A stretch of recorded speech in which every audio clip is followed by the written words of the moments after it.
नमस्कार मित्रों, Shri Ram study portal में आपका स्वागत है। आज का जो सेशन है हमारा वो इंटीरियर ऑफ अर्थ पे है ना। यानी कि आज जो हम क्लास करने वाले हैं, सीखने वाले हैं, वो इंटीरियर ऑफ अर्थ के बारे में है। ठीक, तो सबसे पहले तो हम आपसे ये कहेंगे कि इससे पहले वाला जो सेशन था लैटिट्यूड और लॉन्गिट्यूड पे था, है ना। आप उसको अगर देखे होंगे तो आपको समझ में आया होगा। कुछ चीज़ें ऐसी भी हैं जिसको रट्टा मारना छोड़ करके आपको कॉन्सेप्ट सीखना होगा, है ना। तो बच्चों, जो भी हम इस क्लास में या फिर आने वाले क्लास में या फिर पिछले क्लास में डिस्कस किए हैं वो रटने वाली चीज़ें नहीं हैं, है ना। और मेरा मैक्सिमम प्रयास यही रहता है कि हम कॉन्सेप्ट क्लियर करें, ना कि रटने के लिए आपको प्रमोट करें। ठीक, तो चलिए ज़्यादा देर नहीं करेंगे और हम अपना क्लास स्टार्ट करते हैं। ठीक, तो जैसा कि अभी ये टॉपिक है हमारा इंटीरियर ऑफ अर्थ, तो इसमें आपको अर्थ का कटिंग दिखाया गया है ना। अर्थ के कटिंग में आपको और भी चीज़ें क्या क्या दिखाई गई हैं। क्रस्ट का थिकनेस दिखाया गया है, मेंटल का थिकनेस दिखाया गया है, कोर को दो पार्ट में कैटेगराइज किया गया है, outer core and inner core.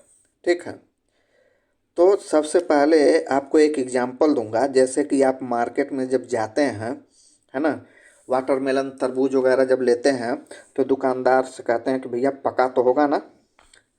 तो कैसे चेक करता है? ऐसा थोड़े है कि वो आपको पूरा तरबूज काटेगा और उसको आपको दे देगा, लीजिए खाइए, है ना। ऐसा नहीं करता है। क्या करता है वो? ऐसे डीप में कट करता है और आपको चाकू से निकाल करके देगा कि भैया देखो एकदम रेड है, यानी कि पका हुआ है ना।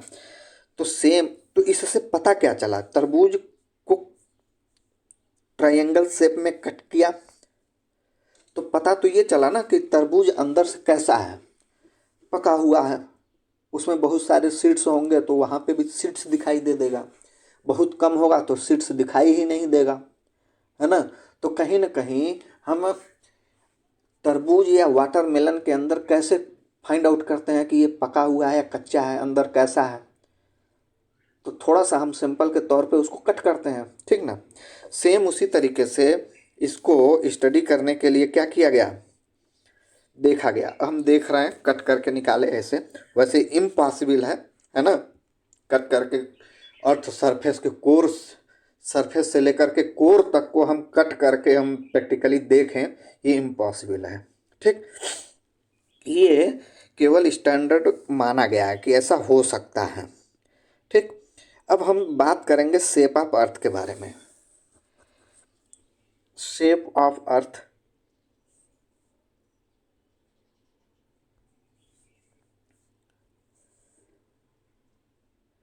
जैसा कि आप देख रहे हैं, एक जो है ज्वाइड शेप है और एक फ्लैट शेप है। ज्वाइड शेप का मतलब क्या है, बात करेंगे यहाँ पे कि जैसे पूरा का पूरा सर्कुलर फॉर्म में न हो करके, है ना, ये कैसा है, यूं पोल पे थोड़ा सा क्या है, चपटा है, फ्लैटेन है, ठीक ना। ये है ज्वाइड शेप। और जो हम बात कर रहे हैं बेटा ये फ्लैट का, तो जैसे अगर हम पहले भी पढ़ चुके हैं कि ग्लोब है, तो इसको हम बीच से कट किए और इसको क्या कर दिए, रेक्टेंगुलर शेप में। इसको अपने स्टडी के लिए, अपने एक्सेसिबिलिटी या इजीनेस के लिए हम इसको स्टडी कर रहे हैं, तो उसको हम प्लेन में डिवाइड कर लिए, प्लेन में ड्रा कर लिए। वो चीज़ है फ्लैट। ठीक, फ्लैट शेप, जैसे कि यहाँ पे दिखाया गया पूरे वर्ल्ड को। देखिए ये 2 डायमेंशन में, और ये जो है कहीं ना कहीं क्या है, पोल पे थोड़ा सा चपटा है। ठीक, चलिए अब हम देखेंगे रोटेशन ऑफ अर्थ के बारे में। ठीक, अब रोटेशन क्या है?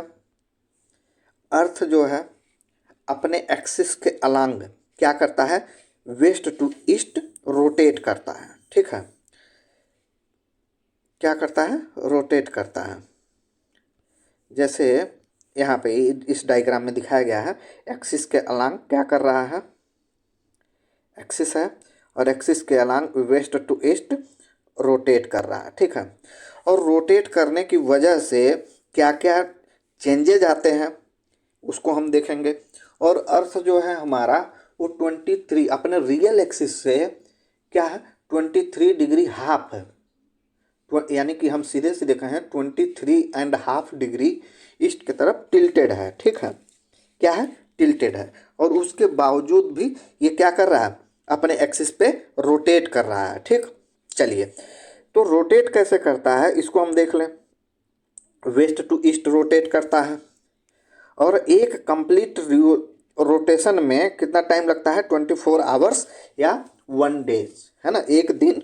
या हम कहें एक कंप्लीट रोटेशन, जैसे जहाँ से स्टार्ट किया वहाँ से घूम करके और अपने इनिशियल पॉइंट पे ही आ गया, यानी कि एक कंप्लीट रोटेशन हुआ। और एक कंप्लीट रोटेशन को कंप्लीट करने के लिए कितना टाइम लगते हैं? 24 आवर्स। अब हम मैथ्स के भी स्टूडेंट हैं, बहुत सारे लोग नहीं भी होंगे, 10th तक 8th तक ही मैथ पढ़े होंगे, तो आपको पता होगा कि जो हम 90 डिग्री 180 डिग्री और पूरा एक जगह पर जहाँ से हम स्टार्ट किए वहीं से घूम करके वहीं आ गए तो 360 डिग्री रोटेट करते हैं। ठीक,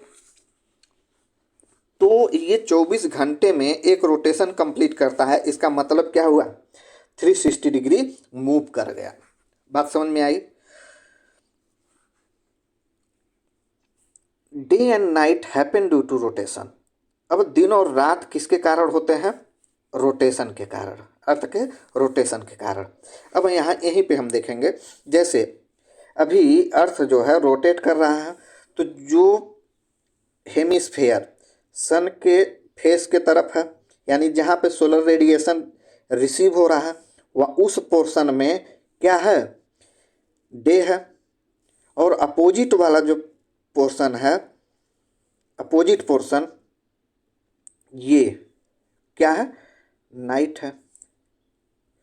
और यहाँ पे डे है ना। फिर यानी कि ये 24 आवर्स का हाफ, यानी कि 12 आवर्स में जो रोटेशन होता है वो सन के फेस के तरफ होगा। अब बाकी 12 आवर्स में नाइट, यानी कि जो फेस सन के तरफ होगा वहाँ पे डे होगा और अपोजिट वाले पोर्शन में क्या होगा? नाइट होगा। और यही चीज़ आफ्टर 12 आवर सन के फेस के तरफ होगा। और ये जो है, जो अभी सन के फेस के तरफ है, वो आफ्टर 12 आवर सन के फेस के अपोजिट होगा, तो वहाँ पे फिर दिन होगा और रात होगी, एंड इट्स वाइस वर्सा, है ना। ये प्रक्रम चलता रहता है। चलिए अब आगे देख लेते हैं। रोटेशन डायग्राम में यहाँ पे दिखाया गया है कि अर्थ जो है अपने एक्सिस के अलांग रोटेट कर रहा है। और रोटेट किसके अलांग कर रहा है? सन के किनारे किनारे। एक्सिस के अलांग कर रहा है लेकिन सन के किनारे किनारे रिवॉल्व कर रहा है ना। Takes 24 hour are 1 day, day and night happened. ठीक, अब हम बात करेंगे रिवोल्यूशन की। अब रिवोल्यूशन क्या है? अर्थ सन के अराउंड क्या करता है? रोटेट करता है, रिवॉल्व करता है, यानी चक्कर काटता है ना। और ये वन रोटेशन कंप्लीट करने के लिए, वन रिवोल्यूशन कंप्लीट करने के लिए 365 डेज एंड 6 मिनट्स लगते हैं।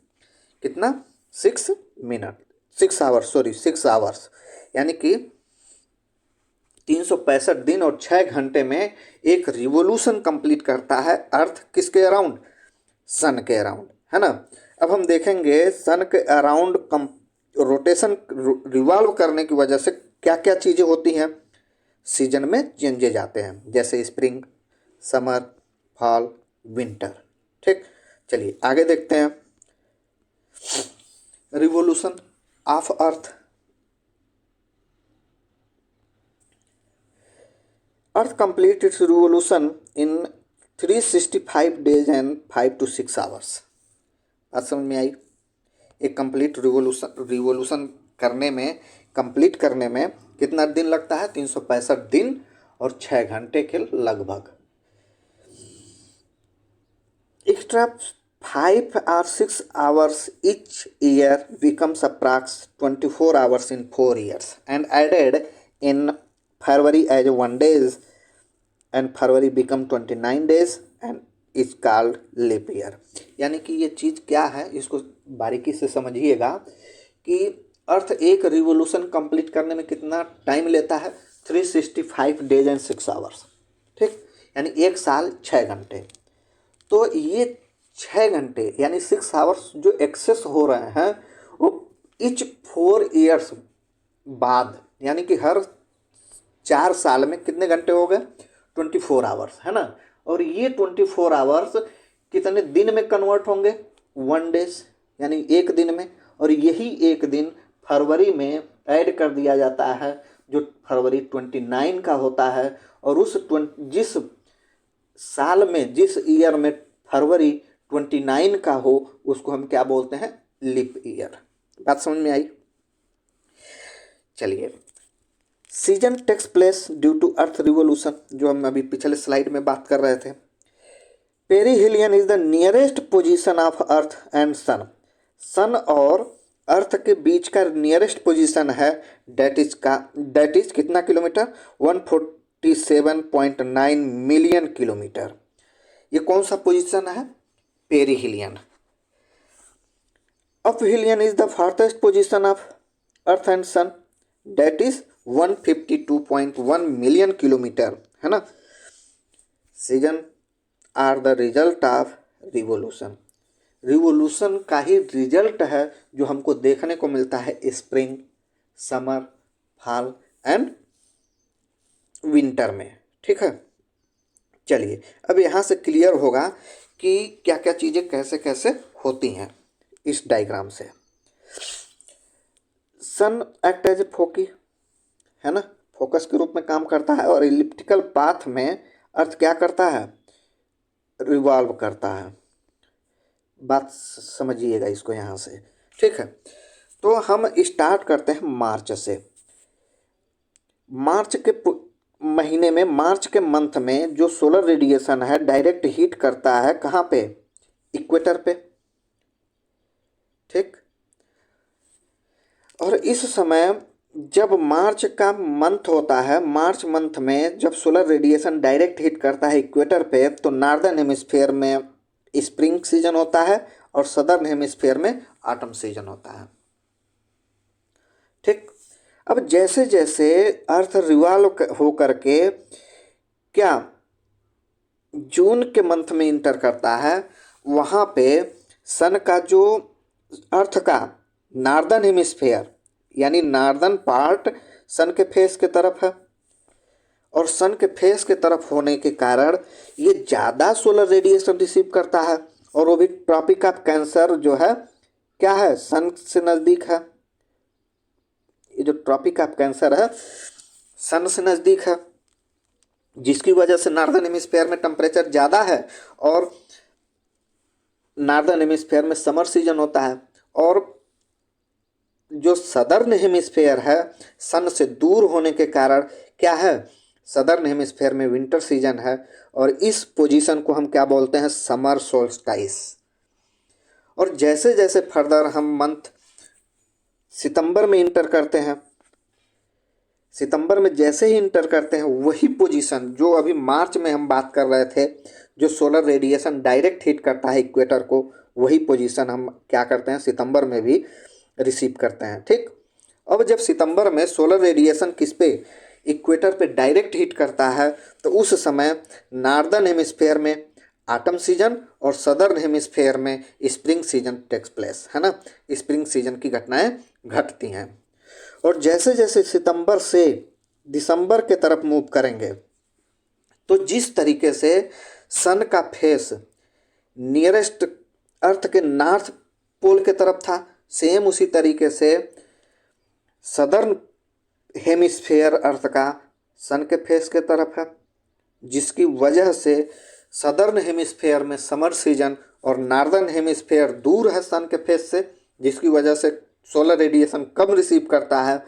और हमारे नॉर्दर्न हेमिस्फेयर में उस समय पे यानी कि दिसंबर के टाइम पे क्या होता है, विंटर सीजन। ठीक है, यहाँ से ये बात समझ में आ गई होगी।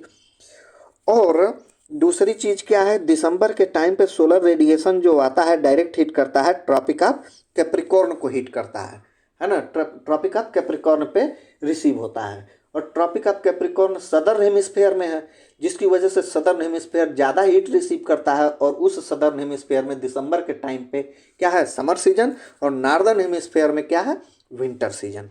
ठीक है, यानी कि revolution of earth and season, season are the result of क्या, रिवोल्यूशन।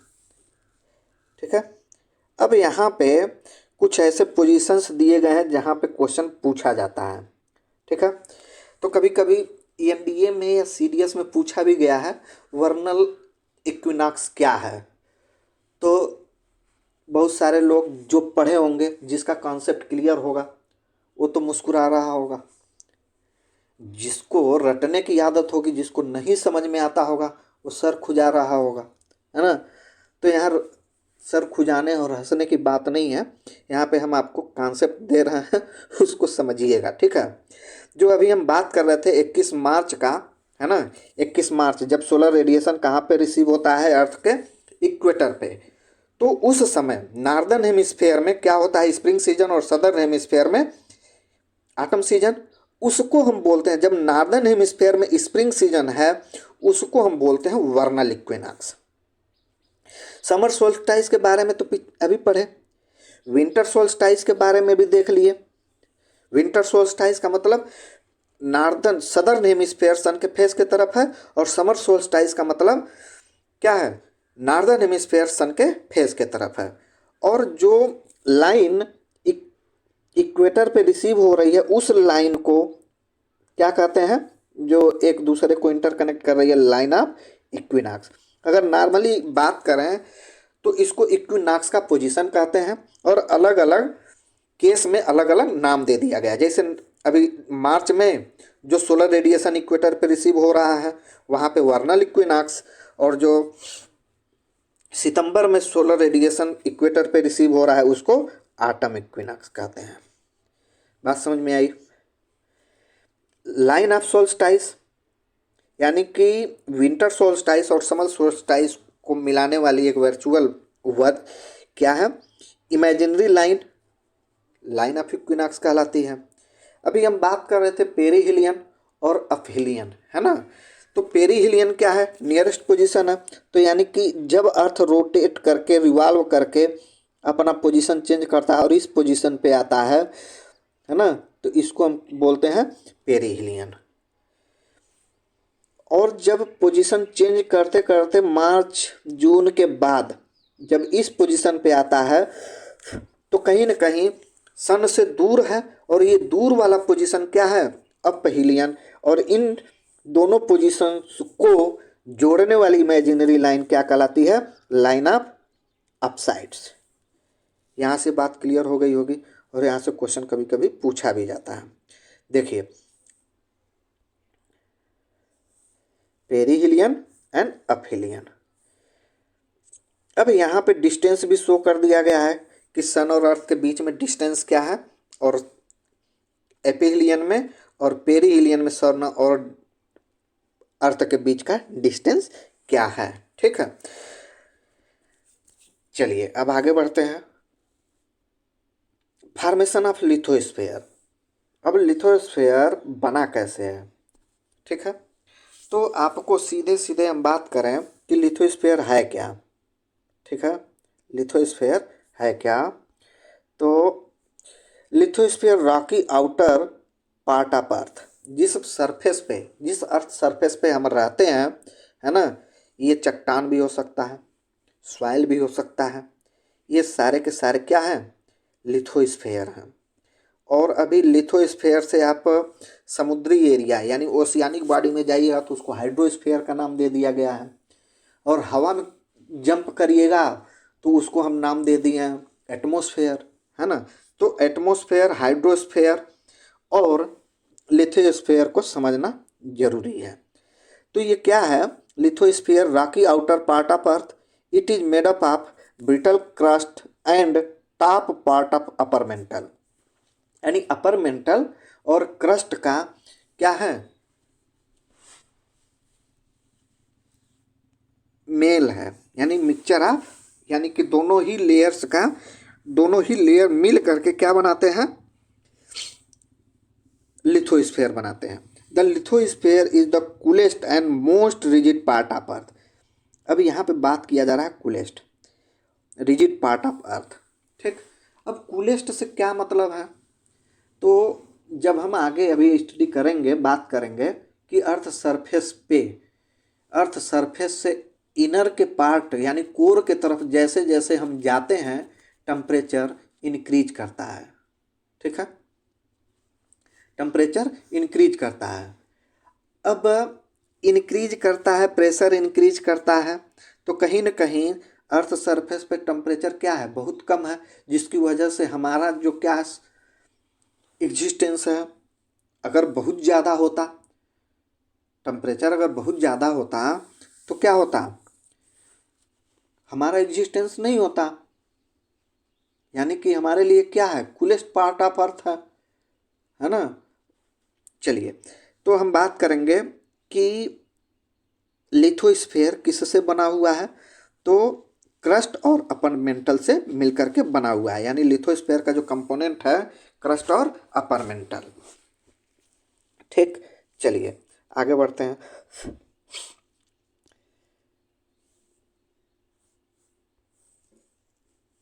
एटमॉस्फेयर, अभी जो बात कर रहे थे, हवा में जब उछलिएगा तो एटमॉस्फेयर है। हाइड्रोस्फेयर, जहाँ पे समुद्री एरिया की तरफ जाइएगा, समुद्री एरिया में जैसे ही आप इंटर करेंगे, हाइड्रोस्फेयर जहाँ जल की अधिकता है। Lithosphere, crust and upper mantle. Lithosphere है ना, उससे नीचे लोअर मेंटल, और कोर को बार बार हम बात करते हैं outer core and inner core. बात समझ में आई? चलिए, अब हम इंटीरियर ऑफ अर्थ के मेन टॉपिक जो है, अब हम उस पे आए हैं, इंटीरियर ऑफ अर्थ, है ना। अब इंटीरियर ऑफ अर्थ के बारे में हम स्टडी करेंगे। यहाँ पे बहुत सारे क्वेश्चन पूछे जाते हैं, और जायज़ सी बात है कि जिसको हम नहीं देख रहे हैं उसके बारे में क्वेश्चन उठना लाजमी है ना। चलिए, अब हम बात करेंगे। देखिए यहाँ पे दिखाया गया है अर्थ को कट करके, जैसे हम तरबूज वाटरमेलन की बात कर रहे थे। Crust, upper mantle, lower mantle, outer core, inner core. ठीक,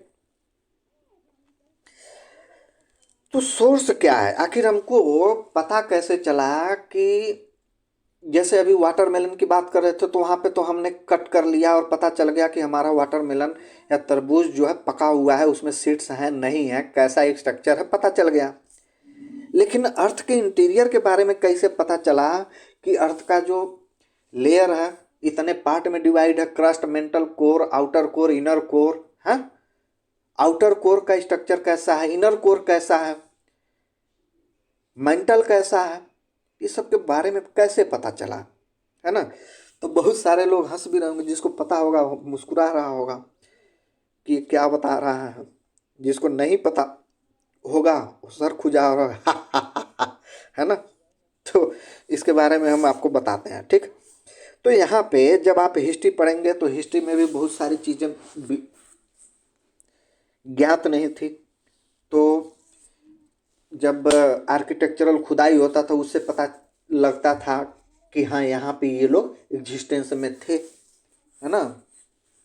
अभी भी बहुत जगह पे खुदाई वगैरह पुरातत्व विभाग की खुदाई होती है तो पता चलता है कि यहाँ पे बौद्धिस्ट लोग थे, बौद्धिस्ट लोगों का एग्जिस्टेंस था।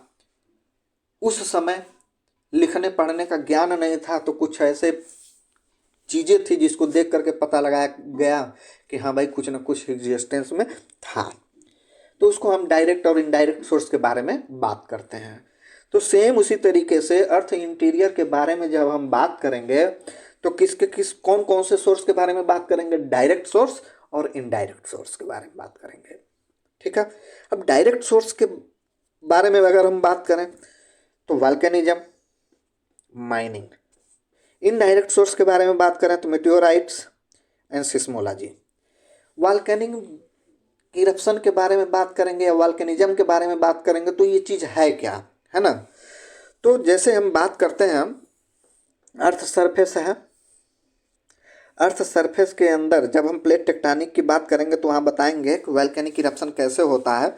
जब अर्थ सरफेस के अंदर कहीं हॉट स्पॉट से चीज़ें गर्म होती हैं, अंदर का लेयर जब गर्म होता है, मेल्ट होता है, मेल्ट होने के बाद क्या होता है, अर्थ लेयर को तोड़ते हुए, अपने एडजेसेंट लेयर को तोड़ते हुए बाहर आता है ना।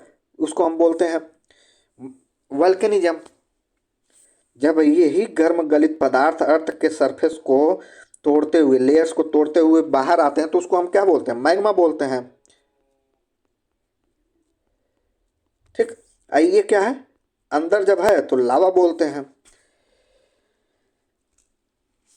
अब पता क्या चलता है, वल्केनिज्म से पता क्या चलता है, अंदर का पार्ट बाहर आया, अंदर से अर्थ सरफेस के अंदर यानी कि लेयर्स से चीज़ें अंदर, इंटीरियर पार्ट से जब चीज़ें निकल करके बाहर आ रही हैं तो उसको हम सैंपल बना रहे हैं स्टडी का, है ना। उस तरीके से तो हम उतना डेप्थ में पहुंच नहीं पाते कि हम एक सैंपल लें अर्थ इंटीरियर का, उसके बारे में स्टडी करें कि अर्थ का इंटीरियर पार्ट कैसा है। लेकिन वॉल्केनिक इरप्शन जो है ये डायरेक्ट सोर्स है हमारे स्टडी का।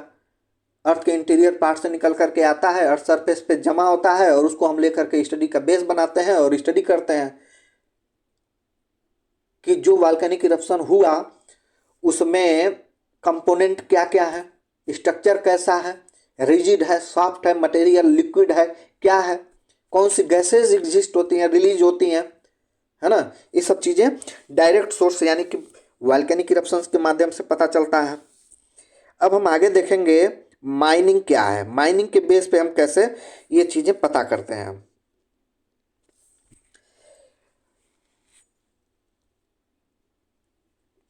Deep earth mining and drilling reveals the nature of rock deep down the surface.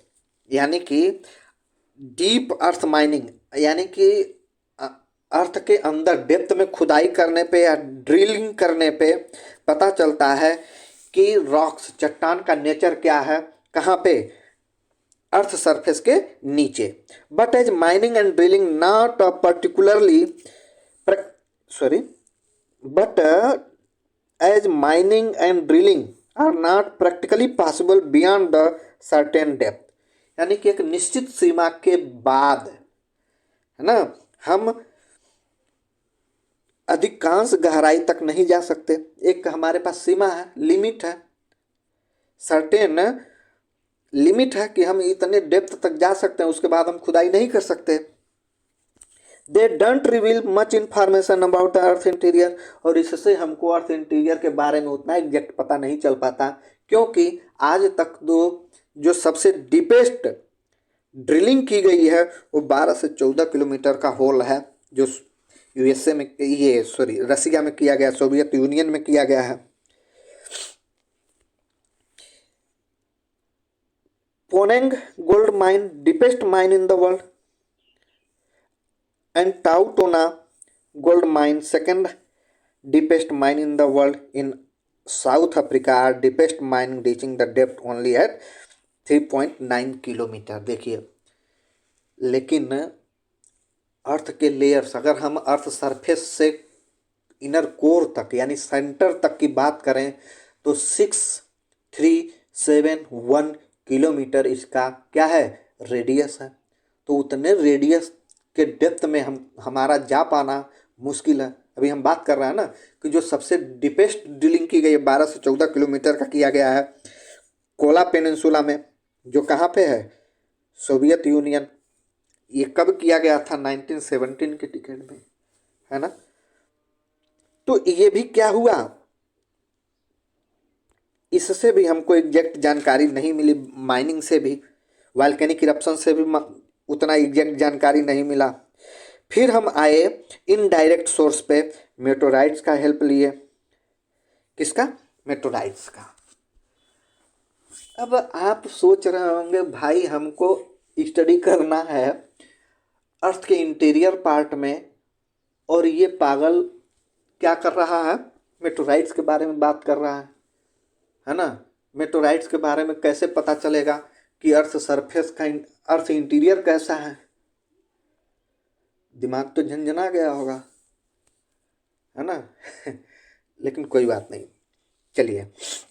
मेटोराइट्स आप पढ़े होंगे, है ना, कि बिग बैंग थियरी पढ़े होंगे कि कोई एक मास था, उसमें बहुत बड़ा विस्फोट हुआ और विस्फोट होने की वजह से यूनिवर्स बना, है ना।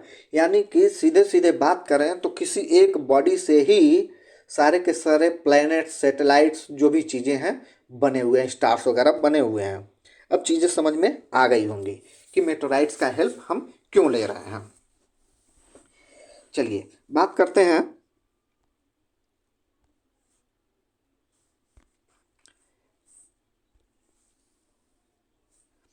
मेटोराइट्स and earth are born from the same nebular cloud. अभी बात कर रहे थे ना, same nebular cloud, thus they are likely to have similar internal structure.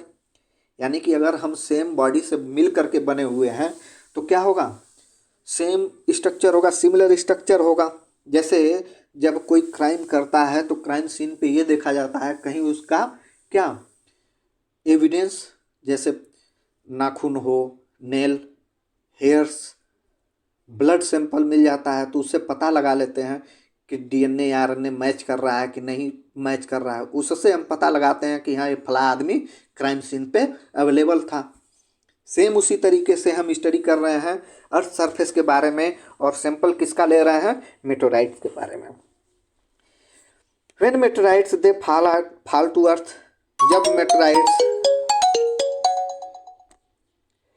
जब मेटोराइट्स क्या होते हैं? अर्थ पे गिरते हैं। Their outer layer burned during their falls due to extreme friction. और जब मेटोराइट्स अर्थ सरफेस पे आते हैं ना तो फ्रिक्शन की वजह से उसका आउटर लेयर क्या हो जाता है? बर्न हो जाता है, ठीक। And inner core is exposed. The heavy material composition of in their core confirm the similar composition of inner core of the earth, है ना। यहाँ से पता चलता है कि जब मेटोराइट्स गिरते हैं तो एक्सट्रीम फ्रिक्शन, घर्षण की वजह से आउटर लेयर क्या हो जाते हैं? बर्न हो जाते हैं, और बचता क्या है? Inner core. अब इनर कोर बताता है कि अर्थ का कोर कैसा है, सिमिलरिटी दिखाता है, शो करता है, ठीक है। तो यहाँ से भी कभी कभी क्वेश्चन पूछ लिया जाता है कि मान लिया कि मेटोराइट्स अर्थ पे गिरे तो हम क्या क्या कंसीडर कर सकते हैं, है ना। तो हमको क्या मिलता है? कोर ही मिलता है। आउटर वाला जो लेयर होता है वो क्या हो जाता है? इवेपोरेट हो जाता है, मेल्ट आउट हो जाता है, बर्न हो जाता है, ठीक। चलिए अब हम जो बात कर रहे थे सिस्मिक वेव की, ये सारे जो वोल्केनिक इरप्शन हुए, माइनिंग हुए, मेटोराइट्स हुए, इन सब में उतनी सफलता नहीं मिली जितना हमको चाहिए था। तब हम बात किए सिस्मिक वेव की, ठीक है। अब हम जब सिस्मिक वेव्स की बात करते हैं तो there are 3 types of seismic wave. कौन कौन से? Primary wave, secondary wave and long wave, ठीक है, यानी सरफेस वेव। अब प्राइमरी वेव क्या है? Primary wave first wave to hit the earth surface. यानी कि अगर ये अर्थ सरफेस को सबसे पहले हिट करता है तो कहीं ना कहीं स्पीड क्या होगा? ज़्यादा होगा, है ना। This wave travel in the speed range of 1.5 to 13 kilometre per second. यानी कि 1.5 किलोमीटर से 13 किलोमीटर पर सेकेंड की स्पीड से ये सिस्मिक वेव यानी प्राइमरी वेव मूव करता है। This wave travel in linear direction, ये लीनियर डायरेक्शन में मूव करने वाले वेव्स हैं। और ये सॉलिड, लिक्विड, गैस तीनों में प्रोपोगेट करते हैं, यानी कि मूव करते हैं। यहाँ पे बात करते हैं जब अर्थ सरफेस पे सबसे पहले हिट करता है तो स्पीड ज़्यादा होगा, लेकिन इंटेंसिटी इसकी कम होती है। और इंटेंसिटी, लो इंटेंसिटी का मतलब जो शॉक होता है, डिस्ट्रक्शन होता है, कम होता है, इससे कम डिस्ट्रक्शन होता है। बात समझ में आई। अब हम बात करेंगे सेकेंडरी वेव की। सेकेंडरी वेव,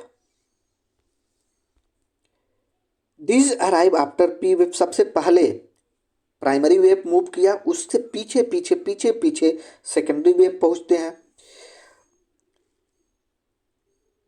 और this wave almost 1.7 times slower then P wave, यानी कि इनका जो स्पीड है 1.7 टाइम्स कम है किससे, प्राइमरी वेव से।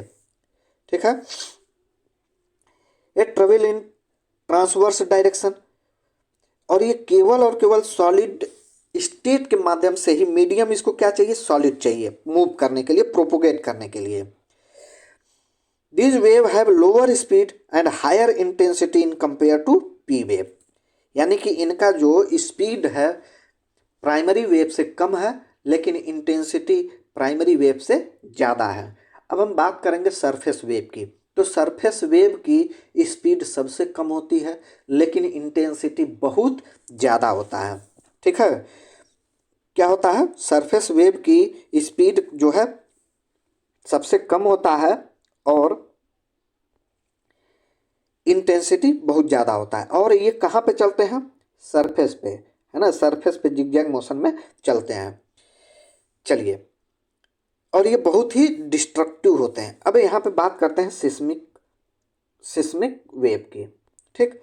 Primary wave travel through kind of material, यानी कि एनी काइंड ऑफ मटेरियल के थ्रू प्राइमरी वेव चलते हैं, और सेकेंडरी वेव को चलने के लिए केवल केवल सॉलिड मटेरियल ही चाहिए होता है। ठीक है। अब यहाँ पे अर्थक्वेक हुआ, अर्थक्वेक जनरेट हुआ, और सबसे पहले जहाँ पे नियरेस्ट प्लेस जहाँ पे हीट करता है उसको बोलते हैं एपी सेंटर। और एपी सेंटर से जब ये सिस्मिक वेव को ट्रेवल कराया गया, तो जहाँ पे दूसरे एंड पे प्रोपोगेट करने के बाद जहाँ पे ये सेकेंडरी वेव और प्राइमरी वेव एक साथ मिले, वहाँ पे हम ये कंसीडर किए कि भाई ये कहीं ना कहीं दोनों ही वेव्स सॉलिड लिक्विड गैस, यानी कि प्राइमरी वेव जो है सॉलिड लिक्विड गैस में ट्रेवल करता है, जबकि सेकेंडरी वेव केवल और केवल सॉलिड मीडियम में ही ट्रेवल कर सकता है।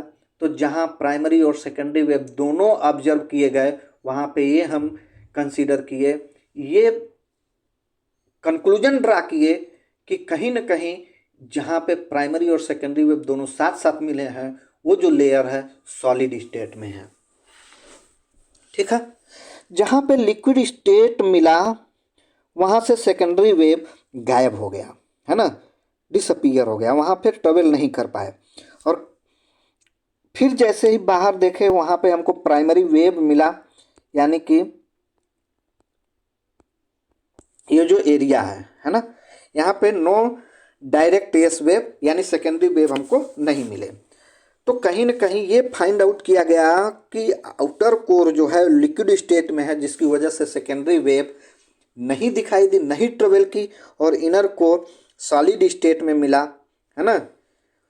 जैसे यहाँ पे आप देख रहे हैं solid inner core, liquid inner core, यहाँ पे प्राइमरी और सेकेंडरी वेव दोनों मिले, यानी कि ये सॉलिड स्टेट में है।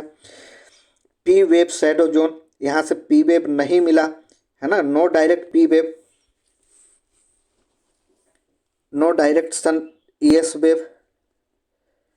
तो ये चीज़ें हैं, कभी कभी पूछ ली जाती हैं कि प्राइमरी, सेकेंडरी और टर्शियरी वेव हैं क्या, इनके फीचर्स के बारे में पूछ लिया जाता है। और सबसे जो डिस्ट्रक्टिव वेव है वो सरफेस वेव है, जो सरफेस पे ही चलती हैं, और वाइब्रेशन की वजह से क्या होता है, डिस्ट्रक्शन होता है। अब हम बात करेंगे अर्थ से interior on the basis of chemical composition. NCERT में भी आपको देखने को मिल जाएगा, है ना, कि केमिकल कंपोजिशन के बेस पे अर्थ का इंटीरियर कैसा है। तो एनसीईआरटी में भी लिखा हुआ है क्रस्ट जो हमारा है वो किससे मिलकर के बना हुआ है, sial, silicon and aluminium, mantle, sima, silicon and magnesium, outer core और इनर कोर जो है वो किससे मिलकर के बना हुआ है, नीफे यानी निकिल और आयरन। ठीक है, चलिए ये हो गया हमारा क्या, केमिकल कंपोजिशन के बेस पे अर्थ का इंटीरियर कैसा है। और जैसे जैसे हम अर्थ के इंटीरियर के तरफ जाते हैं वहाँ पे क्या होता है, टेम्परेचर प्रेशर बढ़ते जाता है। लेकिन अब क्वेश्चन यहाँ पे उठता है एक, कि जैसे जैसे हम बात कर रहे हैं अर्थ सरफेस के तरफ, अर्थ सरफेस पे से इंटीरियर के तरफ जाते हैं, टेम्परेचर और प्रेशर दोनों ही इंक्रीज होता है। और इस कंडीशन में, इस सर्कमस्टेंसेस पे आउटर कोर लिक्विड स्टेट में जबकि इनर कोर फ्रीजन यानी सॉलिड स्टेट में कैसे है, बात समझ में आई। जैसे यहाँ पे देखिए इनर कोर जो है सॉलिड स्टेट में है, क्यों, जबकि टेम्परेचर क्या हो रहा है, इंक्रीज हो रहा है, प्रेशर इंक्रीज हो रहा है। तो ये चीज़ें कैसे होती हैं, सोचिए, आपको सोचना तो पड़ेगा ही क्योंकि एग्जाम देंगे, है ना। नहीं समझ में आता है तो हम बताएंगे। चलिए बात करते हैं टेम्परेचर और प्रेशर की। अगर हम टेम्परेचर बढ़ रहा है और प्रेशर को भी बढ़ाते जाएं, टेम्परेचर बढ़ रहा है और प्रेशर को भी बढ़ाते जाएं, यानी कि टेम्परेचर बढ़ेगा तो कोई भी मटेरियल अपने स्टेट को चेंज करेगा। सॉलिड में है तो लिक्विड में कन्वर्ट होगा, लिक्विड में है तो क्या होगा, गैस में कन्वर्ट होगा। लेकिन उसी के रिस्पेक्ट में अगर हम प्रेशर बढ़ाते जाएं, भले टेम्परेचर इंक्रीज कर रहे हैं लेकिन प्रेशर अगर बढ़ाते जाएं, जैसे गैस है, गैस में टेम्परेचर बढ़ा रहे हैं, ठीक है, तो और उस पर हम प्रेशर अप्लाई भी कर रहे हैं, टेम्परेचर बढ़ा रहे हैं, लेकिन हम प्रेशर इतना अप्लाई कर रहे हैं तो क्या होगा, गैस क्या होगा, कंप्रेस होगा, कंप्रेस होकर के लिक्विड में कन्वर्ट होगा। और लिक्विड पे भी अगर हम टेम्परेचर लगा रहे हैं तो गैस में तो कन्वर्ट होगा ही होगा, लेकिन अगर हम प्रेशर भी उसके कंपेयर में देते जा रहे हैं, अप्लाई कर रहे हैं, तो लिक्विड कंप्रेस होकर के किस में कन्वर्ट होगा, सॉलिड में। ठीक है, तो इस क्रम में हम अगर बात करें तो प्रेशर इतना ज़्यादा है, टेम्परेचर होने के बावजूद भी प्रेशर इतना ज़्यादा है कि आउटर कोर या इनर कोर सॉलिड स्टेट में बना हुआ है। ठीक है, चलिए अर्थ interior on the basis of density, density के बेस पे अगर हम बात कर लें कि अर्थ का इंटीरियर कैसा है, ठीक है, तो अपर क्रस्ट की डेंसिटी 2.7 ग्राम पर सेंटीमीटर क्यूब, लोअर क्रस्ट 3.0 ग्राम पर सेंटीमीटर क्यूब, मेंटल की डेंसिटी क्या है 5 ग्राम पर सेंटीमीटर क्यूब, आउटर कोर की डेंसिटी 11 ग्राम पर सेंटीमीटर क्यूब, इनर कोर की डेंसिटी क्या है 15 ग्राम पर सेंटीमीटर क्यूब। अब डेंसिटी घनत्व तो बढ़ते कैसे जाता है, जैसे अभी हम बात कर रहे थे ना, टेम्परेचर और प्रेशर बढ़ता है, जैसे जैसे प्रेशर बढ़ेगा कोई भी चीज़ें क्या होंगी, कंप्रेस होंगी, कंप्रेस होंगी तो क्या होगा, डेंसिटी क्या होगा, घनत्व तो क्या होगा, बढ़ेगा, है ना। चलिए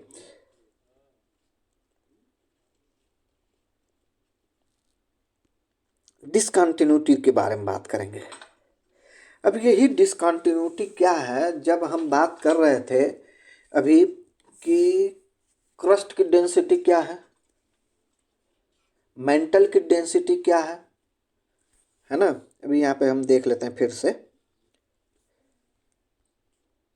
यहाँ पे दिखाया गया ना अपर क्रस्ट लोअर क्रस्ट मेंटल, तो सेम हम अपर क्रस्ट और लोअर क्रस्ट को कैसे कैटेगराइज किए, अगर crust same material same chemical composition से ही बना होता तो पूरे के पूरे क्रस्ट की जो थिकनेस है वो क्या होती, डेंसिटी सेम होता। लेकिन नहीं, जब हम स्टडी किए तो पता चला कि अर्थ सरफेस से कुछ लिमिट तक डेप्थ तक जाने पे डेंसिटी क्या है 2.7 है, क्या है 2.7 है, उससे नीचे जाने पे डेंसिटी चेंज हो गई, यानी कि 3 ग्राम पर सेंटीमीटर क्यूब हो गया, कहीं ना कहीं इसका केमिकल कंपोजिशन क्या हो गया, चेंज हुआ। और चेंज हुआ तो क्रस्ट में ही दो लेयर क्रिएट हो गए, क्योंकि एक 2.7 ग्राम पर सेंटीमीटर क्यूब वाला लेयर और एक 3.0 ग्राम पर सेंटीमीटर क्यूब वाला लेयर। तो इन दोनों लेयर को कौन डिवाइड करता है उसके बारे में हम बात करेंगे, जिसको हम बोलते हैं डिसकंटिन्यूटी इनसाइड द अर्थ। देखिएगा यहाँ से, अब upper crust, lower crust, upper mantle, lower mantle, outer core, inner core. Upper crust को लोअर क्रस्ट से जो कैटेगराइज करता है, डिवाइड करता है, उसको बोलते हैं कॉर्नर डिसकंटिन्यूटी। लोअर क्रस्ट को अपर मेंटल से डिवाइड करने वाला मोहो डिसकंटिन्यूटी। अपर मेंटल को लोअर मेंटल से अलग करने वाली जो डिसकंटिन्यूटी है रेपिटी, और लोअर मेंटल को आउटर कोर से अलग करने वाला डिसकंटिन्यूटी गुटेनबर्ग, और आउटर कोर को इनर कोर से सेपरेट करने वाला जो डिसकंटिन्यूटी है वो क्या है, लेहमन डिसकंटिन्यूटी। अर्थ सरफेस से लेकर के सेंटर तक का जो डिस्टेंस है 6371 किलोमीटर, ठीक है। और एक चीज़ और बता दें फैक्चुअल डेटा, कि हर 33 मीटर्स के डेप्थ पे जाने पे 1 डिग्री सेल्सियस टेम्परेचर इंक्रीज कर जाता है। यानी कि अगर हम बात करें 100 मीटर के डेप्थ पे जाने पे टेम्परेचर कितना बढ़ जाता है, 3 डिग्री सेल्सियस, है ना। और इसके बेस पे भी हम बात करेंगे आगे आने वाले क्लास में, जब हम प्लेट टेक्टोनिक मूवमेंट के बारे में बात करेंगे, है ना। वहाँ पे हम बात करेंगे लिथोस्फीयर, स्टेनोस्फीयर, मैग्मा, मेंटल कैसे बनता है, मैग्मा कैसे क्रिएट होता है ना, उसके बारे में बात करेंगे। चलिए अब हम बात करेंगे कि जो लैटिट्यूड, लॉन्गिट्यूड और इंटीरियर ऑफ अर्थ के बारे में हम लोगों ने 2 सेशन में पढ़ा, उस पे बेस्ड क्वेश्चन हम लेकर के आएंगे जो प्रीवियस ईयर के एग्जाम्स में पूछे गए हैं, और कुछ अपने तरफ से भी हम क्रिएट करेंगे क्वेश्चन, उसको आप कीजिएगा, जिससे अभ्यास होगा, प्रैक्टिस भी होगा, है ना। और सीधे सीधे हम बात करते हैं कि दोस्त, ज्योग्राफी ऐसा सब्जेक्ट है, रटने वाला सब्जेक्ट नहीं है, कॉन्सेप्ट है। रट्टा मारना छोड़ करके कॉन्सेप्ट सीखना होगा, और जब कॉन्सेप्ट रहेगा तो क्वेश्चन कहीं से भी पूछे, किसी भी एग्ज़ाम में पूछे, आप इजीली हैंडल कर पाएंगे, सॉल्व कर पाएंगे और स्ट्रेस से दूर रहेंगे, ठीक है। तो ऐसे कॉन्सेप्ट को सीखने के लिए आप श्री राम स्टडी पोर्टल को देखते रहें और अधिक से अधिक लोगों के बीच में शेयर करें, ताकि इसका बेनिफिट उठा सकें, ठीक है। Thanks for watching Shri Ram study portal. Meet you again in next session.